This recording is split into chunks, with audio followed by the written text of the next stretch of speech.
We start with a look at the gloomy forecast. Scattered showers are still lingering in parts of the area. Rain chances will fluctuate throughout the day, as you can see here. Let's go ahead and head over to the Weather Center, where meteorologist Rebecca Sweet, come on, let's go, is tracking the rain.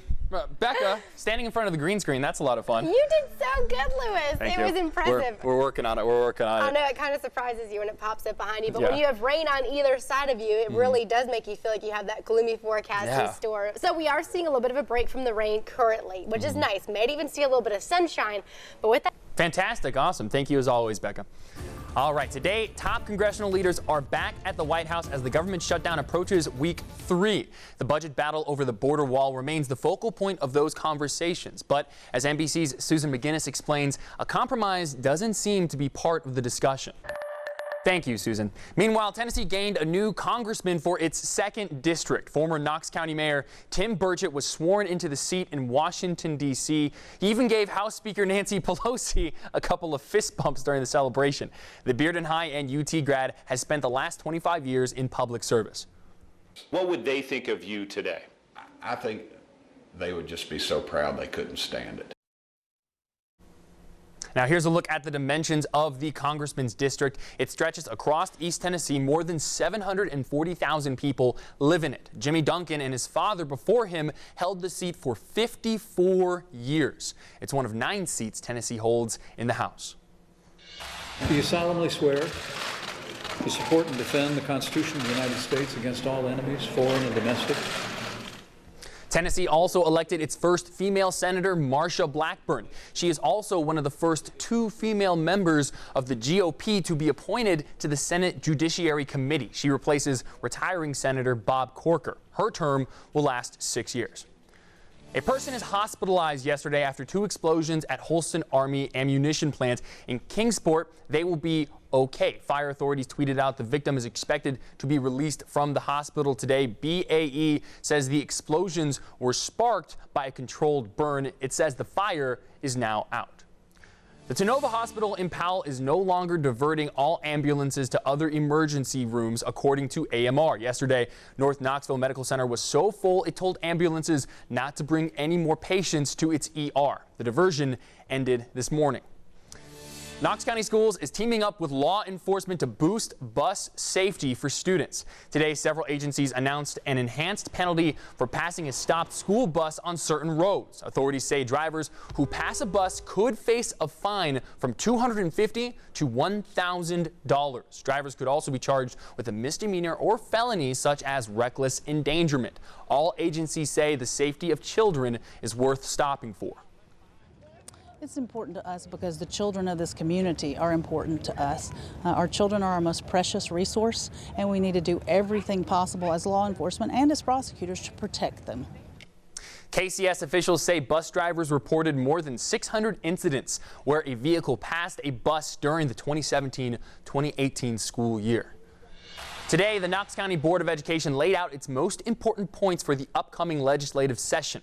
The Great Schools Partnership hosted the conversation, giving the school board and educators a chance to get a jump start on priorities for the year. The board expressed its stance on mental health funding, school vouchers, and the use of student representatives at meetings. The Knox County Board of Education chair says teacher salaries are another point legislatures should take a look at during this session.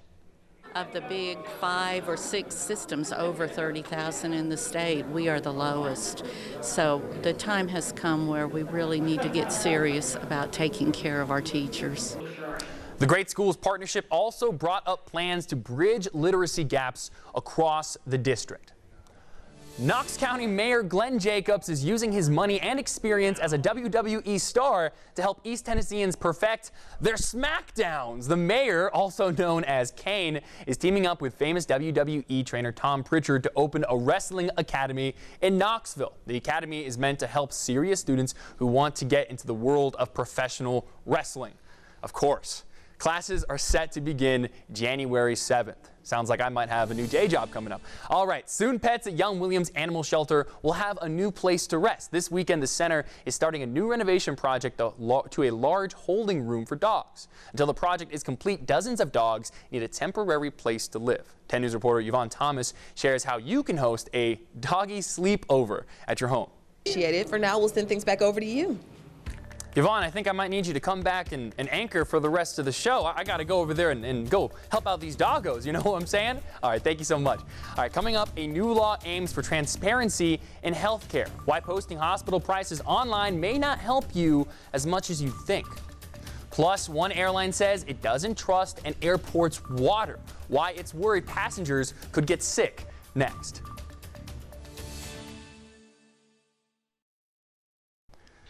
Doctors in Virginia are now required to prescribe the overdose drug Narcan with some painkillers. A new law says depending on the quantity and potency of the drug, doctors must prescribe Narcan just in case the patient would overdose. But some people say they don't want to pay for something they don't think they'll need. There are those who may go ahead and try to pay it because the doctor say I need it. Well, I'm not one of those persons. Just because the doctor prescribes the Narcan does not mean the patients have to fill the prescription. A new rule in the new year is all about making it easier on you when it comes to your health care and how much you pay. Hospitals here and around the country are now required to post their prices. But as reporter Gordon Severson discovered, it's not as clear-cut as it sounds. Moving now to the forecast, it's been a soggy week, but Rebecca Sweet, please tell me that better weather is on its way. We do. We have more sunshine. In fact, looking outside, look at that. Oh, wow. You can on see. Our weather report. You guys can't see it because it's not looking that way, but we can see some sunshine. That's nice. A little bit of sunshine. All And this right. is kind of the break that we have in between the rain showers. And so our models this morning were indicating that we probably had a better chance of seeing some rain right now. So far, this low is taking its sweet time moving into our region. And so therefore, we've kind of held off on some of that rain, which is nice. And that sunshine, which we're all very excited about, is going to have our temperatures warm up a little bit more. Nice. Yeah, a lot of things to be looking forward to. Awesome. That is exciting. This is my kind of January right here. Isn't it great? We have to appreciate it, though, because we do have some cooler weather after next week.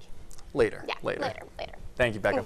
All right, the biggest party in Hollywood is Sunday, the Golden Globe Awards. Co-hosts Andy Samberg and Sandra Oh have already rolled out the red carpet. So let's take a look at some of the nominees for some of the biggest awards. Becca, would you be my co-host for this? Yeah, I'll definitely help you out for this. Let's do it. I'll go first, starting with awards for films. Nominated for Best Drama includes Black Panther, Black Klansman, Bohemian Rhapsody, If Beale Street Could Talk, and A Star Is Born. Ooh, all great movies. And nominated for Best Comedy or Musical, Vice, Crazy Rich Asians, The Favorite, Green Book, and Mary Poppins Returns. So far, Vice leads all films with the most nominations. Nominated for Best Animated Films, this is my kind of category right here, Incredibles 2, Isle of Dogs, Mira, Ralph Breaks the Internet, and Spider-Man Into the Spider-Verse. Hear great things about that last one. And as for the individual awards, the best performance by an actor for a drama, we have Bradley Cooper in A Star Is Born, Willem Dafoe at The Eternity's Gate,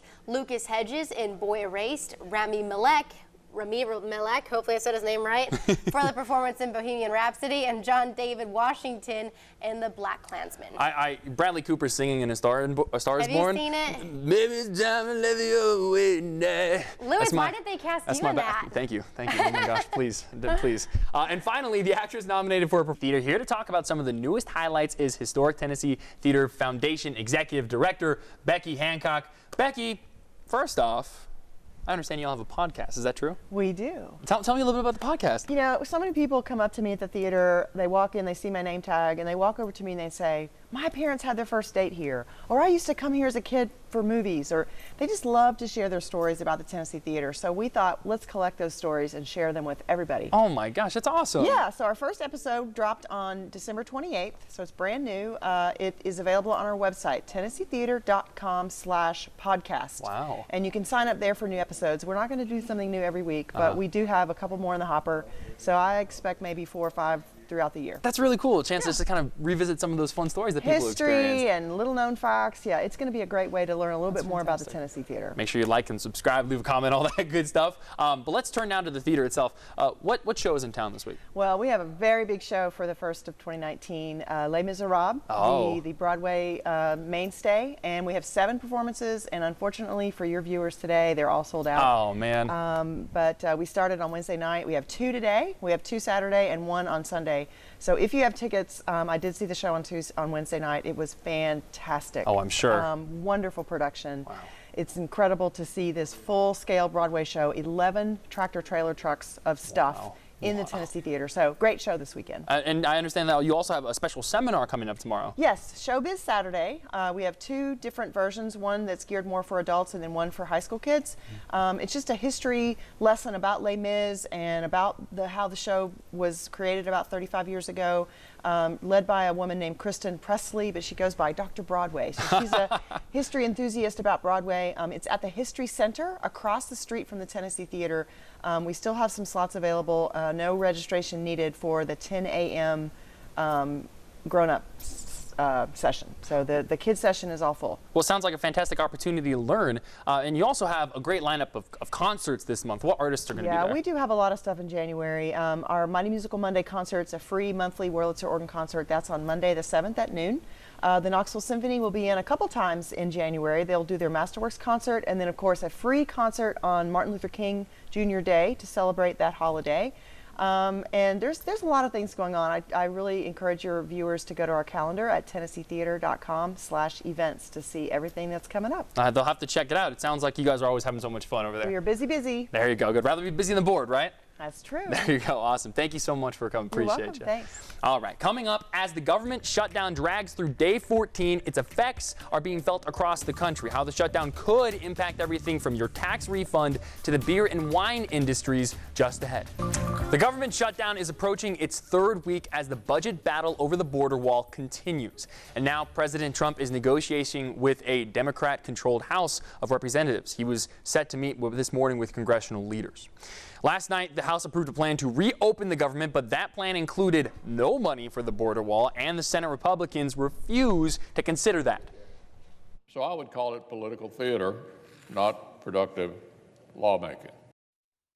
Democrats say they're not budging. Newly elected House Speaker Nancy Pelosi says the border wall is immoral. This is not a wall between Mexico and the United States that the president is creating here. It's a wall between reality and his constituents. Meanwhile, more than 800,000 federal employees are not getting paychecks due to the government shutdown. Now, over the past 14 days, we've told you a lot about this shutdown, and we've gotten a lot of questions about what actually determines a shutdown. Jason Puckett with our Verify team breaks down the facts. President Trump continues to war with Congress over the funding of a border wall. And almost every major outlet has a story about how many shutdowns there have been and how long they lasted. Many sites say 18 or 21 shutdowns since 1976. But neither number is exactly right. And here's why. When money used to pay for projects or to fund government departments doesn't get approved by Congress, that's called a funding gap. So there's a gap before additional funding is approved. The Congressional Research Service has a wordy definition for it. But that funding gap doesn't officially become a shutdown until government employees are furloughed or sent home without pay. According to the Congressional Research Service, there have been 21 funding gaps, including the 3 in 2018. But only 11 actually led to a shutdown, with employees going on unpaid leave. The last 5 shutdowns go back to President Clinton's administration. There were 2 under Clinton in '96 that lasted a total of 26 days. 1 shutdown happened under President Obama in 2013. It lasted 16 days. And before the current shutdown, President Trump faced 2, both last year, for a total of 4 days. That brings us to today, 13 days in our current government shutdown. The